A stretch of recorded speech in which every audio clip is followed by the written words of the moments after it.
guys, welcome to my channel. My name is ReadingBear and I hope you are ready for some more stories. And today, we'll take a look at some new entitled people content. If you enjoyed my content, please don't forget to subscribe to my channel and post some bear emojis in the comment. And now, let's dive right into the stories. The first story is titled, I've been unlawfully evicted and need urgent advice. Hi Legal Advice UK. I've found myself in a sticky situation and a communication breakdown with my LL and him not performing any repairs. I've had to repair at my own cost and invoice him. I have no rent arrears, but he's turned nasty. I don't currently have the funds to secure a new tenancy and my local authority have been literally zero help so far. I was away from Wednesday to Friday last week and when I came home, I found that the locks had been changed to the front door to my flat and a notice to collect belongings within 7 days. I've spoken to my local authority who have said there isn't much they can do other than provide emergency accommodation. Citizens Advice has said to go to my local authority. But I've seen it's possible for me to get an emergency injunction to force my landlord to let me back into the property. I have the form but so far, it's confusing and the shelter site says I should ask for compensation. Is this something I need to do or can I skip this step? Edit. Also, I'm aware Reddit isn't a substitute for a lawyer, but I don't have the funds to pay for a lawyer and any court fees at the same time. Update. I just wanted to post a little update about what's happened in my roller coaster over the past day. I managed to get the police to take a report yesterday and deal with it criminally against my LL, however they can't take a statement until Saturday.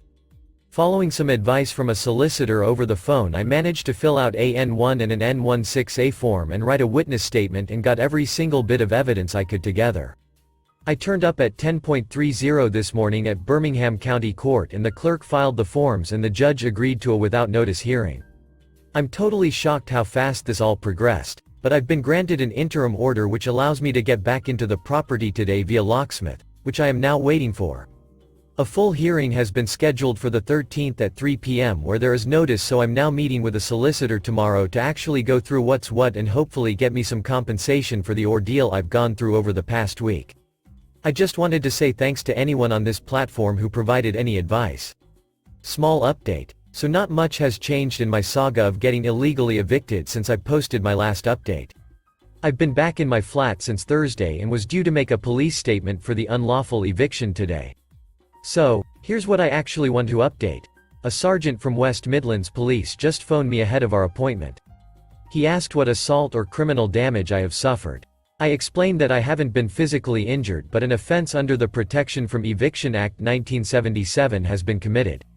He told me that this is a civil matter and wouldn't get police involvement, and also the fact I'm back in the premises means that if they were to get involved there is now nothing they can do.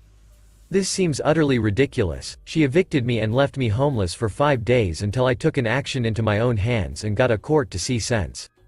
Is it wrong that I want her to be dealt with and convicted for committing this criminal offense?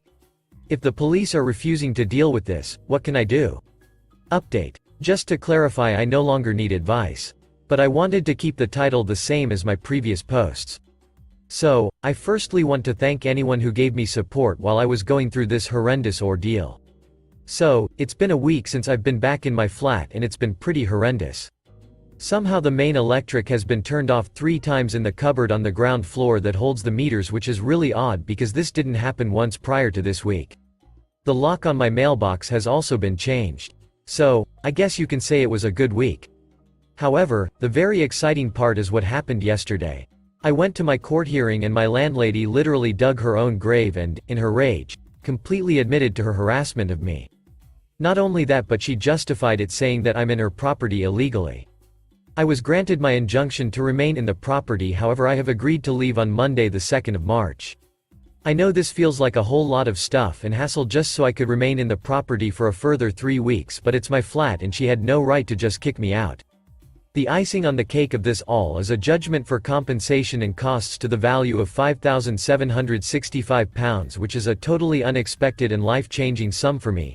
Assuming she actually pays this, I certainly think I have a battle to get the funds from her. But again, thank you to everyone for your support. I appreciate everything from all of you. The next story is titled, The Results of My Yard Work. I live in a consolidated county.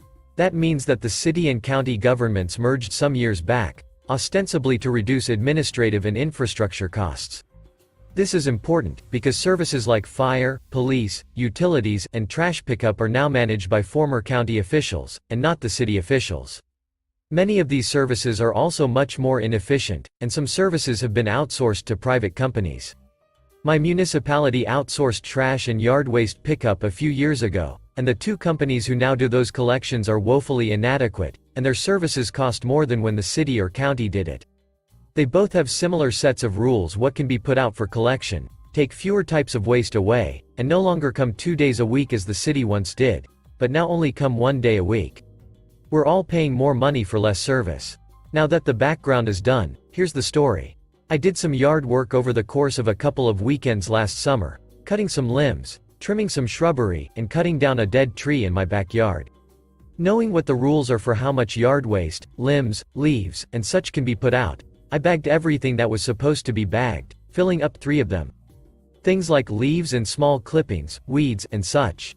The paper bags for yard waste from the big box home improvement stores are what they require, so I use those.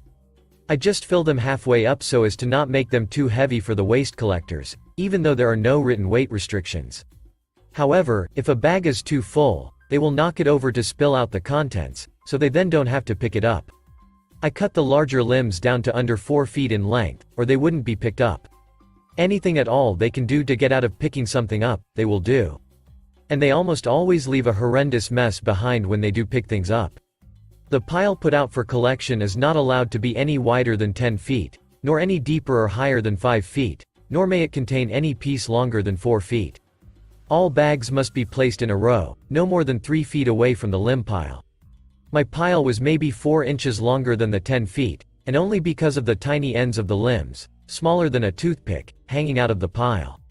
The pile was no higher than 3 feet, and no deeper than 4 feet. In other words, it fell within the size limits, except for a few twigs with leaves. I also had the 3 bags, each about half full of clippings and leaves, all lined up exactly as required, and about 2 feet away from the main pile. They were scheduled to come on a Tuesday, but when I got home from work that afternoon, it was all still there. There was a pre-printed notice on my door that my pickup exceeded the proscribed size limits, and the note said that I would be required to either pay a $250 oversized load fee or reduce the size of the pile by half to make it fit into the limit. This is where the revenge comes in. I had the next 2 days off, so the next morning, bright and early, I got out the hedge trimmers. I trimmed the ends of the pile back to exactly 9 feet in length. After carefully laying those trimmed bits on top of the pile, I went to the backyard, where the limbs I had not trimmed up the week before were stacked for the following week's pile, and found 4 long, fairly straight limbs. I removed all the smaller limbs and leaves from these limbs, ending up with 4 moderately straight poles, each about 7 feet long.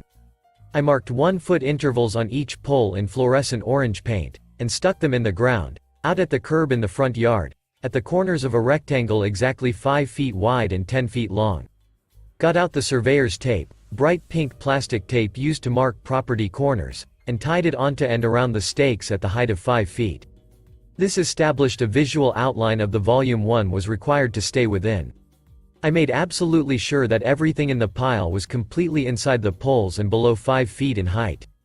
This required adding almost 2/3 of the remaining pile in the backyard to the stack out front, to bring it up to 4 feet 6 inches in width, 4 feet 6 inches in depth, and 9 feet 6 inches in length. And no pieces longer than 46 inches. The pile was almost twice as much material as before. This included some small logs, up to 4 inches in diameter, also each 46 inches long. The limit is 5 inches diameter. All within the limits of 5 feet by 5 feet by 10 feet the waste company mandates. I carried each of the 3 bags of clippings to the backyard and filled each of them up as much as possible, while still being able to fold over the tops and staple shut each bag. I also included small, 8 inches to 10 inches sections of the ends of larger limbs, for added weight. The bags were now completely filled and weighed more than twice what they had before. I had to use the hand truck to get them out to the curb, they were so heavy. Oh, and all the extra clippings I had generated, filled up 2 more bags, so the total was now 5 bags. The company limit. I then went inside, called the company, and very nicely asked that they come to pick up my yard waste, since they had not done so on Tuesday. They agreed to send out a truck and crew and told me I would have to pay the fee. Come on then, I told them. They soon arrived and happened to be the same crew that normally comes to my neighborhood. I pulled a 25-foot Stanley tape measure from my pocket, and asked them to measure the poles, to confirm that the space was within the required limits. They did so, and agreed the pile was not oversized, and proceeded to spend the next 2 hours manually loading it all onto their truck. Oh, and it took both of them to manhandle each of those bags into the back of the truck too. I told them, very nicely and with a smile, that I knew what 10 feet was, pointed to the fence where it was marked with orange electrical tape, and thanked them for coming to pick up my yard waste. The two tired, sweaty waste disposal guys just groaned, got in their truck, and drove off. There was no extra fee added to my bill for that month. Never has been since. Now, I know they got paid for their time, and I know that I had to do a lot of extra work on my day off, but since last July, I have not once ever had them leave so much as a single leaf on the ground in front of my house. They had to actually do some hard work, with me standing there in shorts, smiling and drinking cold Gatorade while they were sweating. The last story is titled, "Not Pay Me for the Website I Built? Say Goodbye to Your Business, House and Reputation." This happened early 2000s. I used to be a freelance front-end dev and a search engine optimization guru. Back then getting on the front page of Google was pretty simple. Link exchanging was popular but risky. I never did that, but I did have a single website that had serious PageRank clout due to it being linked as a trusted source, directly from one of the top and most trusted websites in the world. I would use this website for the best clients to get their PageRank and search engine position leapfrogging other, older and more trusted websites. One day I was approached by someone I'll call Bob. Now Bob sold travel packages.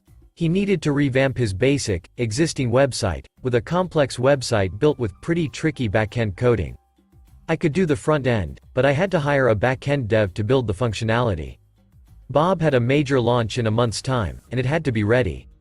I usually ask for 25% deposit up front, but Bob said no, he was stung by the last dev and wasn't going to lose any more money. Now from the moment I met Bob my gut was telling me this was going to end badly. The problem was I needed the money and it was worth quite a lot of money for me and the dev. I skipped the deposit on the promise he paid in full before it went on his server. Bob agreed. For an entire month we worked day and sometimes all night to get this done in his time frame. With a day to spare we had done it and I'd never been so proud of what we had achieved. I was honestly excited to show Bob. The next day I sent the link to my test server, and he phoned me to discuss it. Bob said everything looked good, but he was worried his server's PHP version may be too old to run it. I assured him it would, but he said he was too scared it won't, and we would scrub our hands of it. We went backwards and forwards, but he was insistent the site has been uploaded and tested on his server before he parts with a penny.